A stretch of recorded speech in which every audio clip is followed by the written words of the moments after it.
আমাদেরকে দেখতে পারেন না। আপনার দেখায় আর না দেখায় আমার কিচ্ছু আসে যায় না, বিশ্বাস করেন। কারণ এরকম অনেক মানুষ আছে যাদেরকে আমিও দেখতে পারি না, তারপর ওদেরকে আমার দেখতে হয়, কিছু করার নাই।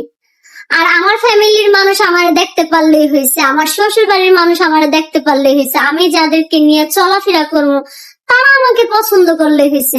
আমি তো আপনার দেখার জন্য বসে থাকি না, আপনার মতো অনেক পাবলিক আছে যারা আমাকে পছন্দ করে, আমাদেরকে পছন্দ করে।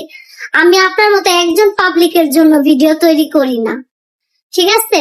আর আপনি কি বুকে হাত দিয়ে বলতে পারবেন যে আপনাকে সবাই পছন্দ করে? আপনার আশেপাশের মানুষ বা আপনার যে বন্ধু বান্ধব আছে, আপনার ফ্যামিলি মেম্বার, আত্মীয় স্বজন সবাই আপনারে পছন্দ করে?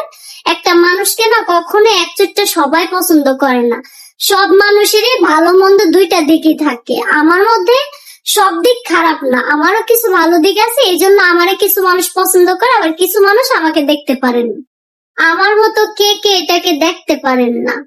পূর্ণিমা আপুর আইডিতে একটা কমেন্ট আসছে যে পূর্ণিমা আপুকে কে কে দেখতে পারেন না। আসলে পৃথিবীর সব মানুষকেই যে সবার ভালো লাগবে এই রকম কিন্তু না।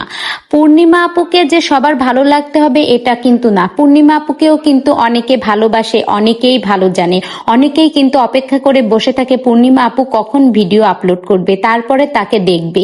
আর পূর্ণিমা আপু কিন্তু খুবই ভালো মেয়ে, দেখুন একসাথে মিলেমিশে সংসার করছে। একটু ঝামেলা হয়তো হতে পারে কোনো কারণে, তারপরেও তো তারা আবার মিশে যেতে চাইছে।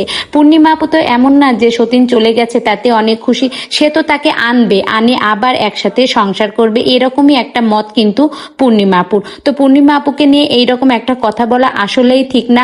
প্রত্যেক মানুষের মধ্যেই কিন্তু একটা ভালো মানুষ রয়েছে। পূর্ণিমা আপুদের বাসায় দুই সতীনের যে ঝগড়াটা হয়েছে, তারা এটা তাদের পারিবারিক ব্যাপার, তারা তাদের ব্যাপারটা মিটিয়ে ফেলবে। আমাদের এই ধরনের আজে বাজে কমেন্ট করা ঠিক না।